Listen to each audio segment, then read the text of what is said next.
Hey everybody, it's Dave from Torchlight here. Currently, it's the wee morning hours of April 1st, 2020. I am in the process of setting up a Twitch stream so that we can have some hobby chats with everybody who's currently at home, maybe building Warhammer, maybe painting other stuff. Unfortunately, my hardware has not been cooperating with me so far. It's been really difficult to find any kind of electronics. Luckily, I have a mic coming in tomorrow. Hopefully, we'll have the stream up. In the meantime, I have most of my home studio set up. So what I thought I'd do is do a little intro guide to Gundam Plastic Models, or Gunpla for short, and kind of use this as a test bed for video quality, audio quality, so on and so forth. So I don't have anything scripted. I'm just going to be showing you guys how to get started in building your Gundam. For anybody who's been in our store, you've probably seen them along the back shelves. We've got a lot of display models that I've built, John's built, or other members of the community. But if you're not sure if you want to get started in this part of the hobby, I hope this video kind of shows you the appeal and how fun it can be. Personally, this is like the Gundam models and I guess scale models of tanks and stuff like that is how I got started in all of this hobby, long before Warhammer, long before Torchlight. In fact, I think the first any kind of hobby kit that I bought was a Gundam kit. I was about 9 years old. It was the first thing I bought with my own money. Well, I say my own money, but it's like I'm 9. It's my parents' money. So I have a very, very deep love for these kind of plastic kits. So I'm just going to show you how to get started with this. So this kit here is a high-grade kit. So high-grade kits are the most common kits in Gunpla. They usually range between $20 and $50 given the size, given how recent they were released. They're excellent for beginners because there are not a lot of parts. Everything fits together quite well. And why don't I just crack it open and show you guys? So this is the Blitz Gundam from Gundam Seed, and it's one of the shows that I watched. Maybe I was 10, so I guess left a pretty deep impression on me. Looking back, it's not a masterpiece by any stretch of the imagination. So opening this up, so inside we have all of these bags full of plastic runners, and as you can see, they're all colored plastic. Which is nice because sometimes you just want a quick, easy build. You don't want to have to worry about painting it or adding it to your stash of shame. So usually with a high-grade kit, if you sit down, you crank them out in an evening, maybe 2. So it's a nice break from any of the other big projects that you may have lined up. So first thing I'm going to do is just going to open all of them. Actually, before we do that, I'm going to show you some tools that you'll probably need. First up, I have this nice little cutting mat here. It's just to prevent you from slashing up your tables because you'll be using knives and clippers and things like that. So the first one is a pair of clippers. So these ones in particular are precision clippers that are made especially for these kind of kits. So if you're familiar with the I guess Games Workshop line, the Citadel line, those are probably the most prevalent. In comparison to those, these ones have a much flatter blade. So what that lets you do is make much cleaner cuts. You don't get as much nubs left on the plastic parts. Downside is these are a little bit more fragile. If you're going to try to cut metal, please don't try to cut metal. You will dull these really quick, and then they'll be no good. So pliers, or sorry, clippers. Next up, we have a hobby knife. So also pretty standard tool if you're a Warhammer or miniatures enthusiast. I like to make sure that whenever I'm starting a new kit, I put in a new blade. The plastic here, because it's colored, and if you're not going to paint it, it can get scarred very easily. So having a sharp blade lets you make cleaner cuts and have a better quality product overall. Next up I have here is a ultrafine sanding block. So this is, I think, like 1,000 grit, maybe even finer. Basically you want something that can just take away whatever's left at the edge after using the knife, but won't scar the surface of the plastic. If you're not going to paint it, obviously you don't want to scar it because then it leaves gray marks and inside of the plastic will show. And even if you're going to paint it, if you leave a rough surface, once you paint over it, it's still visible. So something very, very fine. The last thing I have here is just kind of, this is a sculpting tool, but any kind of I guess sharp implement will work. This is for adjusting some of the parts. You won't always need it, but sometimes you might have bits that fit together too tightly and you want to wedge them apart, or you want to turn certain joints certain ways, and this is a really handy tool. I guess I'm going to open it up and see what we have inside. Okay, so I got all the contents of the box here. First up, we have this instruction booklet, and you can see a lot of colored pictures of the kit, which is really nice because after you're done, if you want to pose them or play around with them, it's really good to get some ideas. I do find that on the high grade kits, not all the colors are accurate. Some of these are actually stickers, but in the display they will be actually a different kit that they used. And then inside here are all the instructions. This one is actually fairly short. It's only 3 pages. Wow. Okay, this will be a quick build. Some of the bigger kits, like the master grades and real grades, will be much thicker, and the perfect grades, which are the big $300-400 kits, you basically get like an engineer's manual with it. It's like this thick. Okay, so there's that, and then we have decals and stickers. So these are 2 types of things that you can use to spruce up your kit if you're not going to paint it. Stickers just add some extra color, and then these are also stickers, but they are matte and they are see-through, so this adds symbols and stuff like that. The old kits that I remember, they didn't have these. So when I saw the pictures and it had all these logos and all these model numbers, couldn't find them in the kit. All right, a little bit disappointed as a 9-year-old. Now I'm really glad they have these because these are they're actually quite good quality. They print these for real grades as well, and some master grades as well. So they're really nice touch. Next we have the runners. So this is pretty small kit. It's only got about 3.5 runners.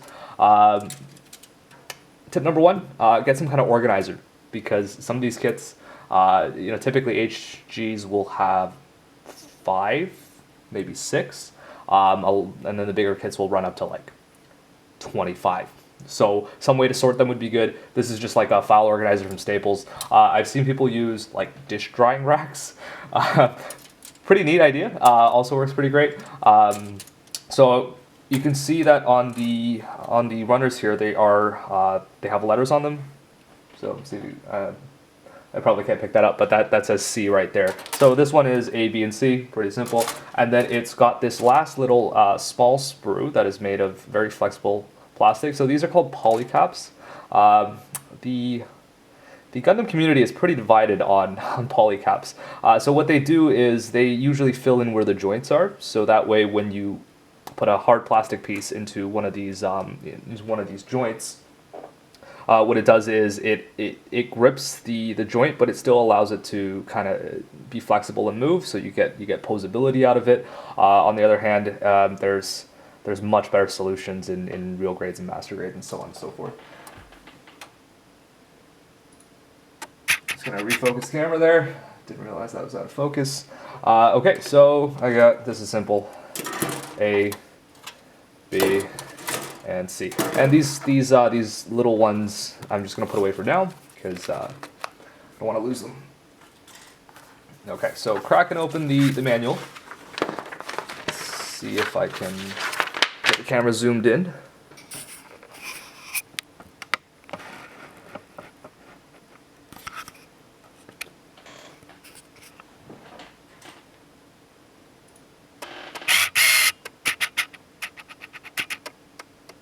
Okay, much better. So all of these instructions, they kind of come in nice convenient boxes, so you get steps to move through, and then it shows you all of the pieces, the runner letter, and then the number, and then PC for polycap, which is the small runner that I showed you earlier. there's a lot of kind of like universal annotation that you get used to after a while, because these are not, they're produced in Japan, but they don't have a lot of, like, you don't need to read Japanese to build these. So there's a couple of things. There's this one here that has, oh god, I'm way out of focus.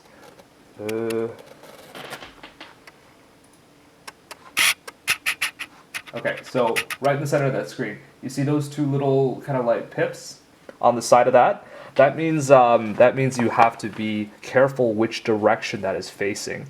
So you gotta look at that piece and then distinguish some kind of characteristic that's showing you which way it's pointing, and then go with that. The next one there is, I guess there's these symbols here, right there. Okay, so that's a sticker, and again optional. And you should put it on during the step that they tell you to put it on, because sometimes there's another piece that goes over it and then you can't put the sticker on, and then now you're stuck in a situation where you want to do you pry it apart, do you damage it, do you just let it go, like you don't want to be there. So follow the instructions. Usually they're done in chunks, so most kits will start with the torso, so that's what we have here. This is the torso. Goddamn, I'm out of focus again. Okay, I will have to fix that for the stream because that is really irritating.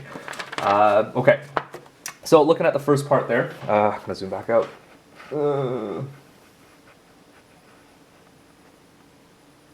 Okay, so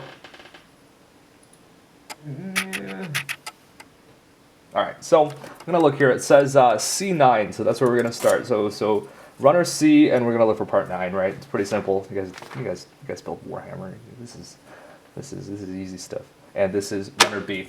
Okay, it's really late. Okay, so runner C, number 9, right here. So what we're gonna do is we're gonna cut the piece off the runner. Tip number 2: never cut right where the runner meets the part, because what you'll end up doing is you're gonna leave this kind of gouge in it. Reason why is this plastic is kind of rigid, so when you apply pressure, it's applying pressure back, so you're not gonna get a clean cut. So here's what I always do: cut it about, I don't know, like a 1/4 inch up, right? Wherever you feel it's convenient, just make that cut right there, and bing, boom, parts out of the runner. Okay. What I'll typically do is I'll look at that block of instruction there, and I'll just cut out all the pieces. That way I'm not switching back and forth between tools all the time. Usually not too many parts to keep track of, so it also calls for C10, so there's C10. And then what it's got is polycap D. Polycap's right here, polycap D. Polycap D. Okay, there's only one of those. Polycaps, you can clip it right at the part where it joins. They're flexible, so they're not really gonna be gouged. And also, they're on the internal side, so you're never gonna see that. Next thing we do is, so there's this part here. Ooh, okay, and we've left all these nibs on it. So what we're gonna do is we're gonna take the clipper and we're gonna put it flush with the side, and we're just going to carefully snip that off like that. And do that all the way around. Okay, so it's a pretty clean cut. I've played around with a bunch of different clippers. These ones are kind of my favorite. They're kind of the budget version of God Hand. So God Hand is like the go-to pro builder thing. They run from like 60 to 200 bucks. And the pros swear by them. This is a $20 knockoff version of that, but still really, really good because it's a clipper. The principles are pretty simple. Okay, so let's see if I can zoom in on this part.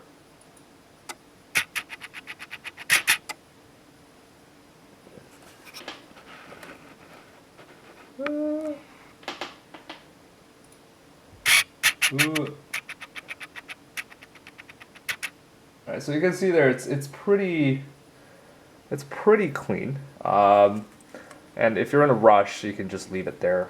But I'm gonna show you folks the form. So you're just gonna take your hobby knife, and you're going to kind of flatten it against the side of the piece, and just gently scrape until there's like no resistance there left. That kind of tells you it's very, I guess, very smooth at that point. Okay. All right, so there's that piece. And then there is this side. 2, 3. I'm gonna clean that up as well. Am I still centered? I'm still centered. I really need to practice. This is my first time making a hobby video, so I'm not used to where the camera is yet. Please bear with me. I swear I will get better. Okay, so we got both of these pieces, and then we have the polycab that goes in the middle. So what we're going to do is we're just going to see C9 is over there. We're going to orient it the same way that it shows on the manual.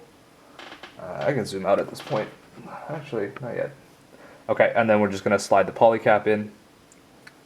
And oh, one more trick. So you can see here that there's these connecting pegs. So Bandai models are usually very, I guess, precise. So it should, in theory, fit perfectly into the holes on the other side. However, you know, machine tolerances and all that, especially if they've been using the mold for a while, it's not all that precise. So here's trick number 3. What I like to do is I like to cut these pegs in half at a 45-degree angle like this, right? So you want to be careful. You don't want to cut off too much because otherwise the joint won't be smooth. I can hear them pinging around the room. I have to grab them later. So what this lets you do is, it'll let you get a tighter fit, and B is if you make a mistake, which you will, I have many times, and you need to pry the parts the pieces apart. This lets you do it much easier. It's also helpful if you're looking into painting them with an airbrush, being able to put pieces together to get the color even and then pull them apart to keep building them. We'll get into that much later. But anyway, I cut that a little bit down to size. So here's C9, and then we're going to orient this like that. Just push that polycap in, and then put the other side like that. Okay, there we go. Yay. So that's that bottom part of the torso done. And we're just going to continue on and on and on. At this point, you kind of have to decide if you want to paint it or not. And frankly, I haven't decided yet. So advantages of painting the model. Obviously, you can get a more precise color. You can hide any kind of imperfections that you might have made while building it, and there are always going to be some. So it depends on how nitpicky you are. And also, you know, if you want to build your own custom kits with custom color schemes and stuff like that, obviously you can paint it however you like. The other thing is, with a lot of high-grade kits, I like painting high grades because not all the colors that are actually... So the video cuts out after 4 gigabytes, I know that. So where did I leave off? Advantages of painting it. So if you want to paint your Gundam, first is you can get a much more precise color. You can fill in all the bits that are actually stickers. Number 2 is you can kind of come up with your own custom paint scheme. So like if you want this guy to be hot purple, then he can be hot purple. And if you want to mash different kits together, like the torso of this and the legs from Azaku or something, you can give it a uniform paint scheme. Also, you can play around with all the other, you know, painting tools that you know, you have for Warhammer and stuff like that, like shade paints and color shift and metallics and all that stuff. So you can get a really unique looking kit just out of the box if you paint it.